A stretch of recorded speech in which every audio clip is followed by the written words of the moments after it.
Hey fam, welcome back. In today's video, we have our reviews roundup for last week's Shop My Stash scavenger hunt brand, CoverGirl. So if you are interested in hearing my thoughts on the products that we pulled, go ahead and stay tuned. We're gonna get into it right now.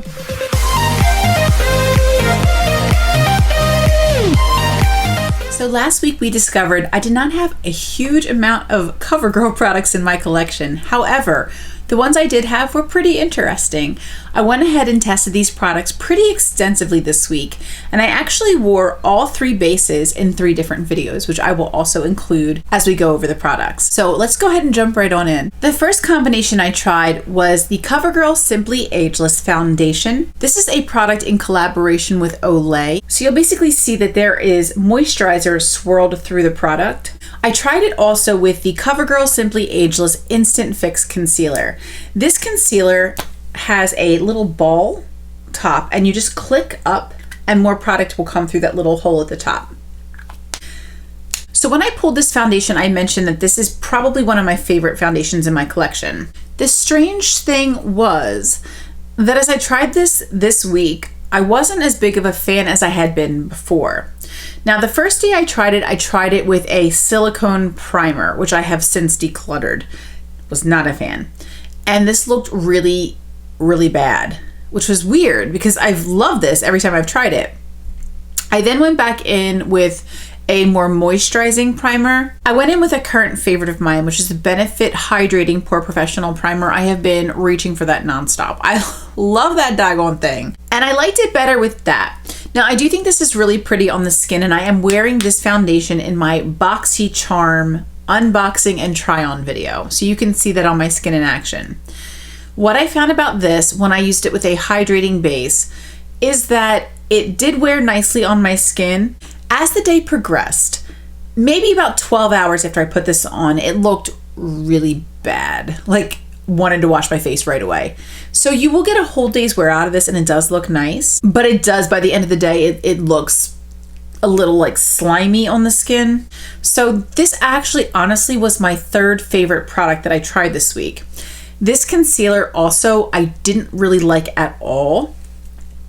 You can see on my under eyes in that video that my concealer looks kind of bad, I think. It's not a terrible product, but it just looked a little bit creasy under my eyes. I do have more mature under eyes, so it's not 100% the concealer's fault. Some of it is just biology, but some of it's this product as well. I've used up a ton of this. I have maybe like 40% left.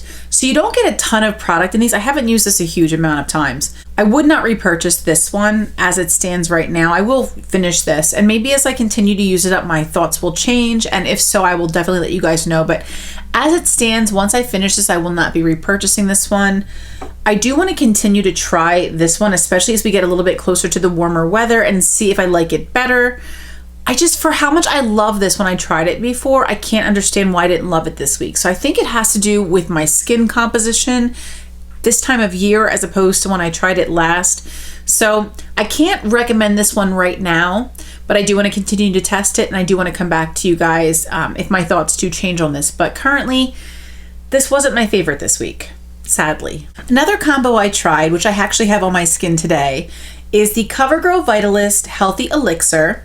And I tried it with the CoverGirl Trublend Undercover Concealer. This combination I was wearing in the eyeshadow palette tag video, the one with Samantha Marginaldi Glines, the tag they created. I had this combination on my skin in that video as well, and I have it on today. I do love this foundation. Sadly, it is being discontinued. You can still find it online. You can find all of these products online. I double checked before I filmed. This is a really beautiful foundation. I really like it. And I really love this concealer. It's probably one of my favorite drugstore concealers. A con I will say about this one is it is a little bit sticky on your face. It's a little bit of a heavier, fuller coverage concealer. That for me is music to my ears in one regard, because I have very dark under eye circles that I try my best to cover. Between just my eyes being a little bit more mature, you start to lose a little bit of volume under your eyes, and so the vessels show through a little bit more. Additionally, though, I definitely do not get enough sleep. I go to bed late and I wake up really early in the morning, so I definitely could benefit from more sleep, though. I mean, who couldn't? But this definitely helps cover my dark under eye circles. So this would be my 2nd favorite combination. strangely. The Healthy Elixir really is a beautiful product. I know CoverGirl has replaced it with, I think, 2 or 3 new foundations, which I've heard mixed results on. This I have heard pretty much consistently across the board. It's a product that just about everybody loves, that I've at least heard from. So it's really sad and strange that they would discontinue this product. But, you know, all good things must come to an end, I guess, at some point. But if you can get your hands on this, I do really like it. I have dry skin. It is more of a medium buildable coverage, I would say. It's not anything too heavy. Like I said, this concealer is a little bit heavier, but I really did like this combination. I think it's very flattering. The strangest news was my favorite combination from this week. Totally unexpected. These guys. This is the CoverGirl Clean Matte BB Cream for oily skin. I kid you not. I kid you not. With my desert skin, I kid you not. And the CoverGirl Vitalist Healthy Concealer, which I believe I got from TJ Maxx. I might have found this at like a Walgreens or something, because I know I was like trying to get a full face, or I might have found this at TJ Maxx. You can see I haven't made a ton of progress in this. It's got a brush tip applicator.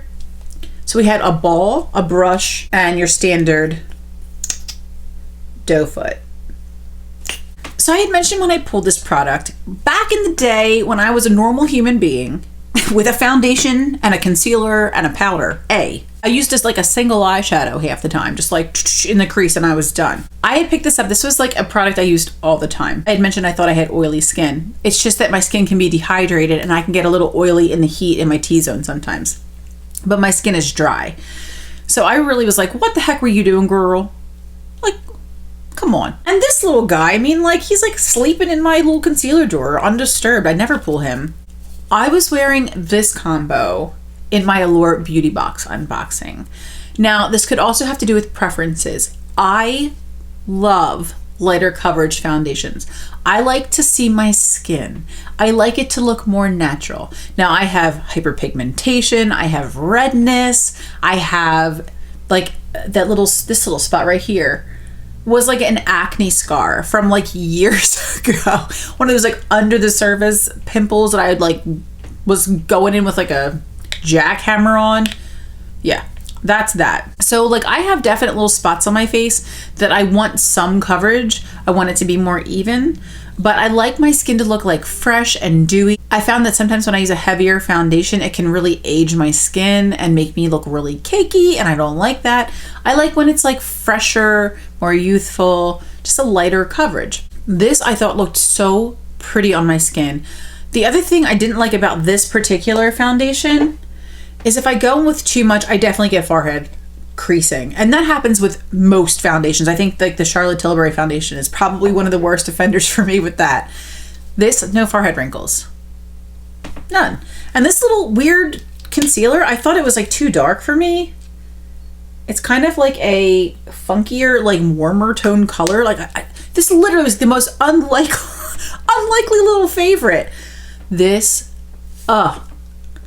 concealer under my eyes looks so pretty. I didn't think it made my under eyes look crepey, which is like a miracle from heaven. And I really enjoyed this. I thought this combination was so beautiful, and I was so happy I tried it again. And I was like, all right, Joy, when you didn't know anything, you knew a little something. Like, I really kind of discredited myself. I'm like, what were you doing? Your makeup looked like crap. Not that it looks like that great now, but I feel like I've definitely made improvements. You know, I'm learning, I'm trying, I'm practicing, I'm doing the damn thing. You know what I mean? But this, I was not wrong about this. I was not wrong to repurchase this 3 or 4 times. This stuff's great. I really like it. And this little concealer, man, I would not kick him out of bed for eating crackers. Let me just tell you that. He was fantastic. I was very happy with these little guys. And then lastly, I had 2 powders. Now this one you can see I have pan in. This is the CoverGirl Vitalist Healthy Powder. And this is a great little drugstore powder. He's got like a little sponge under here, which I've never used, but you can see I've definitely hit pan. I really like this powder for all around my face. And then the CoverGirl Trublend Minerals Loose Mineral Powder, I finally tried for the first time this week.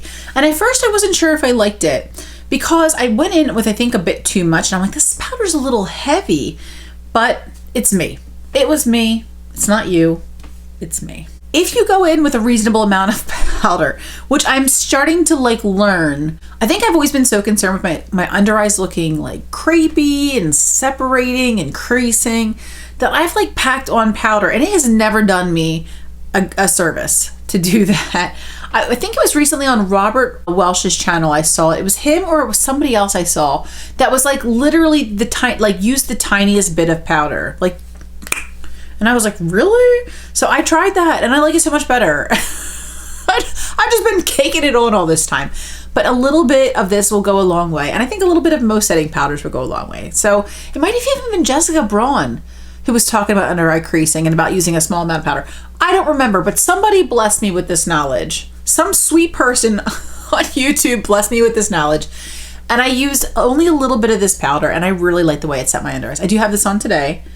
And like I said, this concealer is a little bit heavier. This guy, I do like him, but he's a little heavier. But I think this powder is very nice. And I would totally repurchase it if I didn't have a bajillion powders. But like I can recommend this. Like I don't think this is a bad product at all. I think these are both fantastic. I do think this one is being discontinued. This one I picked up a little bit more recently. I mean, this is a favorite. I don't know why they're getting rid of good things. I will never understand it. But overall, I was very, very happy with all the products I tried this week. It was fun to have a week of base products. I got to really play with different eyeshadows and, you know, different looks and all kinds of fun stuff. So I really did enjoy this week. And we will have a new brand coming up for our Shop My Stash scavenger hunt this weekend. And I cannot wait to share it with you guys. So I hope you enjoyed this video. Thank you so much for being here with me today. I love you all so much. And until the next video, bye.